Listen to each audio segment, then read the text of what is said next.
first time I ever surfed Cloudbreak was in the late 80s. I broke every single board. I got so worked, but I had a couple of the best barrels I've ever gotten ever, and I literally just thought I'd die, went straight to heaven. I'm like, oh my God, this is, I never want to leave Fiji. And so I didn't, basically. Cloudbreak, to me, I think it's just the best wave in the world. There's Kelly answering right back into this crater. It's literally like hundreds of waves all wrapped into one. When you look at it in all its different personalities and you think about how it's set up to receive swell and be offshore in the prevailing winds, it's just made to be surfed.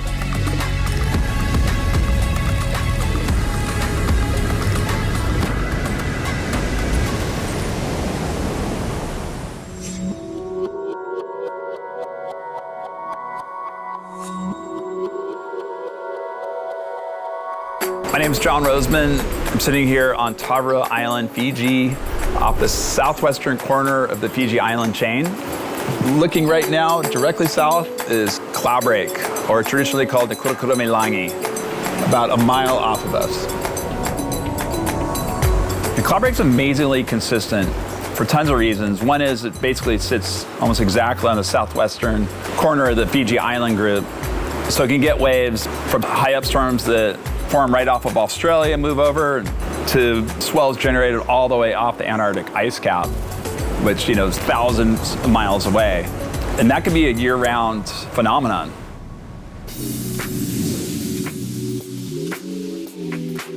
There's no real true off-season for Cloudbreak. It can get waves year-round, but it's most consistent from roughly April through October. That's when we see the strongest storms down in the Southern Ocean that also move up into the Tasman Sea, which are the storms that are going to deliver the swells that we're looking for Cloudbreak. The deep latitudes of the Southern Ocean are probably the most cyclonically active place on Earth. In the winter, it's almost non-stop activity. Most of the storms are going to move from west to east in the Southern Ocean, just kind of all along that line, and it can be producing waves that entire time that's going to push up towards Fiji. The south-southwest to southwest swell window for Cloudbreak starts at about 195, 196 degrees. You get blockage again at 217 degrees. All the best swells are going to be somewhere like kind of 195 to 215 roughly. The longer the interval, the better. It just gets more and more square and intense. It'll make it really, really feel the bottom.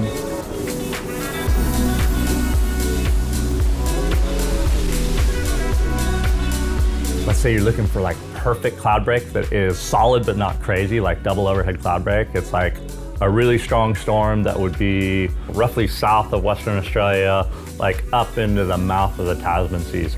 That's kind of the sweet spot.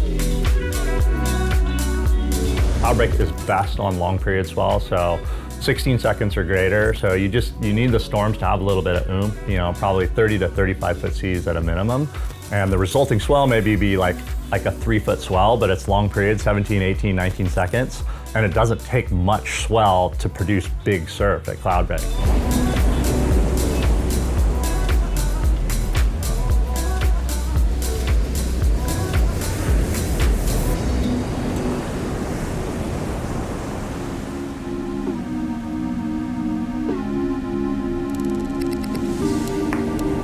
The interesting thing about Cloudbreak versus a wave like Chopu or some of these other reef passes is that really Cloudbreak is a giant shelf that comes off of it and goes out about, I don't know, half a mile, even a mile out. It literally just drops off like 2,000 feet and bends around. So it really grabs the wave and then amplifies the wave itself.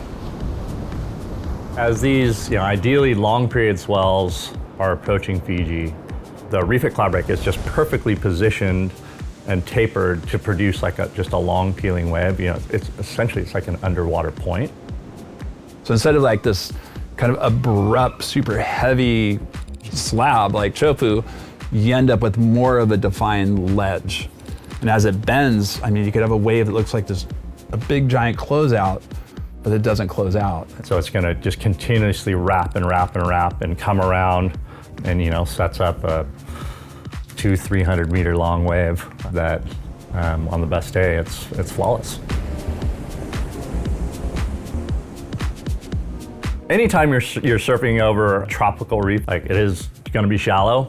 Cloudbreak is no exception. You know, where you take off, it's actually not too shallow, depending on the size of the wave. You know, it could be a few feet to 12 or 15 feet deep right where you take off, but it can get very shallow very quickly as you move in on the reef.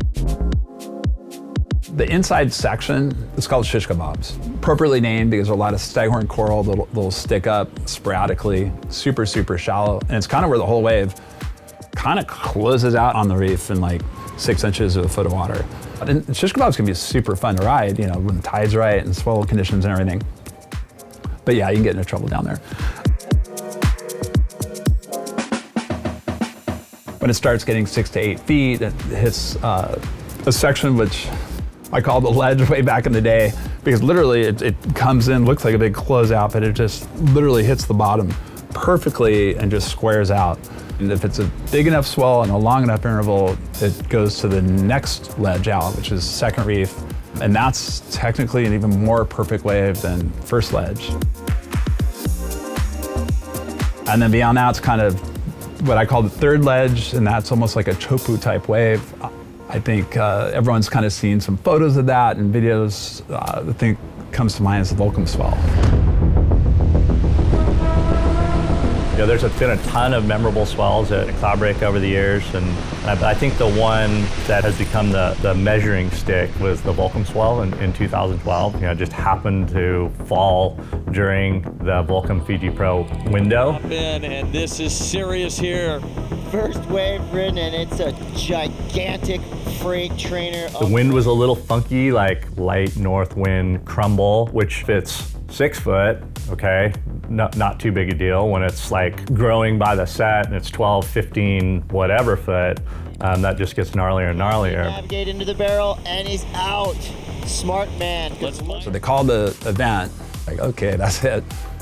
And then everyone kept surfing, and then everyone went back, grabbed big boards, and then I think by sunset it was like, I mean, it was like next level, right? The footage says it all. When you got on them, they were just these big, giant chops going across the face that you can't see. You know, in the pictures they'll look perfect, but it's a different situation when you're out there. The third reef waves were just like below sea level and literally like chunks of reef coming up from them, even though it was like 80 feet deep. I mean, it was serious. The swell continued to build, the tide dropped, and that north wind just laid down, and it, you know, went kind of light variable. It just all the stars aligned to set up like the biggest, most perfect Cloudbreak I've ever seen. This is like the biggest barrel ever ridden. Oh my gosh, look at this thing. That looks like Reef Macintosh. It's just wave after wave. Guys are getting so, look how big, thing got so No, that's wide. Jensen Hassett. No way, That's one our of the boatmen boatman. here.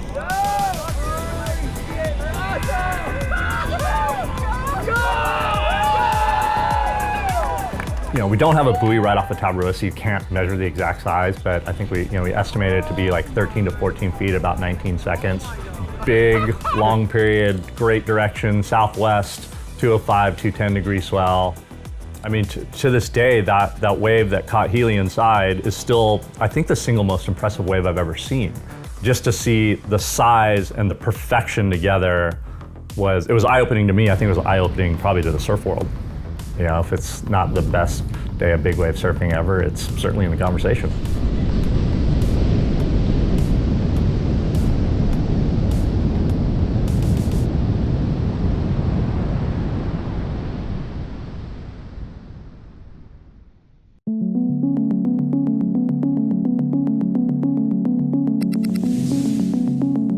So Dave Clark, who's the founder of Tavarua, you know, he always kind of famously says, you surf the conditions, you don't surf the swell. Best wind for Cloudbreak is trade winds, which are predominantly southeast. You know, it can get strong, of course, but you know, Cloudbreak, the way the reef's shaped and the way it bends is still pretty protected. Due to the location on the southwest corner of Viti Levu, and because that island in Fiji is so large, it can have its own wind effect.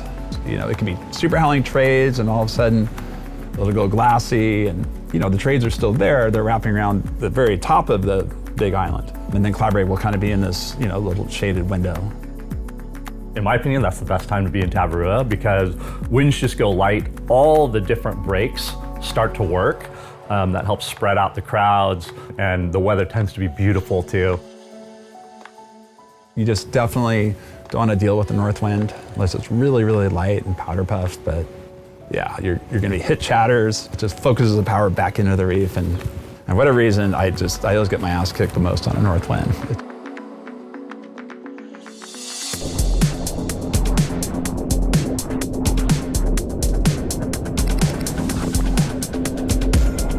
If tube riding is one of those things where you get in a zone, you're the most focused you could ever be in your whole entire life. And Cloudbreak is the apex of that. You're almost like mesmerized, but at the same time, you're psycho-focused. Your toes are just like gripped on your board, and you're obviously adjusting constantly. Yeah, you're in another dimension.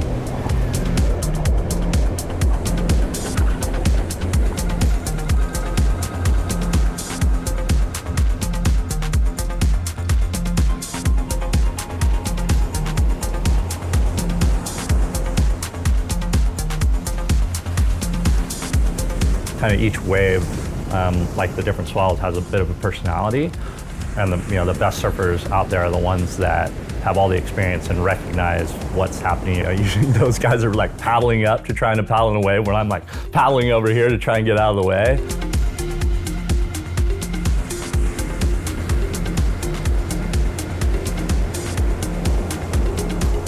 It's cool to watch a guy like Jon out there and just see what he's looking for and trying to hunt down.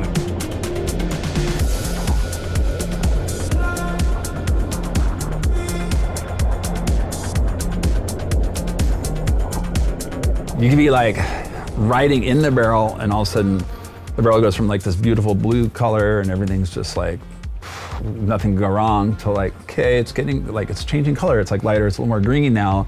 And then it goes like to yellow, and then it goes to like brown, literally. And then as soon as the brown comes, a wave that looks kind of perfect, all of a sudden is starting to close out. And that's kind of when, okay, I went a little too far on this one. It's all color coded, right? Blue's good, brown's bad. The thing to me that makes Cloudbreak so special is the range of size where it can be world class. Anything from like shoulder high to kind of as big as it gets, and 8 times out of 10 it's offshore too.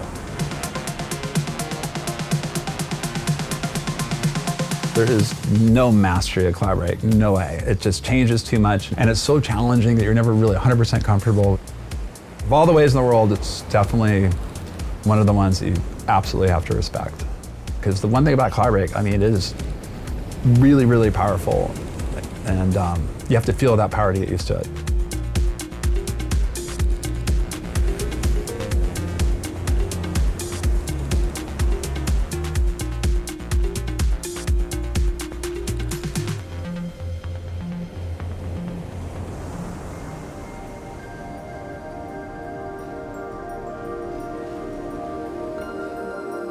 Yeah, how do I explain it? I've been really, really fortunate to, spend almost 4 decades surfing Cloudbreak. It's been an amazing journey. There is not one day of surfing that I don't love. It's spiritual. The Fijians call it Reef, which means thundercloud reef. And I think to the Fijian families in Momi and Ambila, the ancestors in these local villages that have been fishing out there for hundreds, if not thousands of years, and the respect they have for that piece of reef and that body of water, it's a bigger part of them than it could ever be for any of us surfing. To be cognizant of that, I think it's just really important. It's just a big piece of what makes Cloudbreak really special. It's like this all-encompassing experience. Obviously, it's as pretty as it gets. The waves are perfect. The people are wonderful. I think it's my favorite place in the world. Just the way the setup is, the wind, the smell of the air coming off the main island in Fiji, and it's really, really unique. It's one of the most unique things on this entire planet.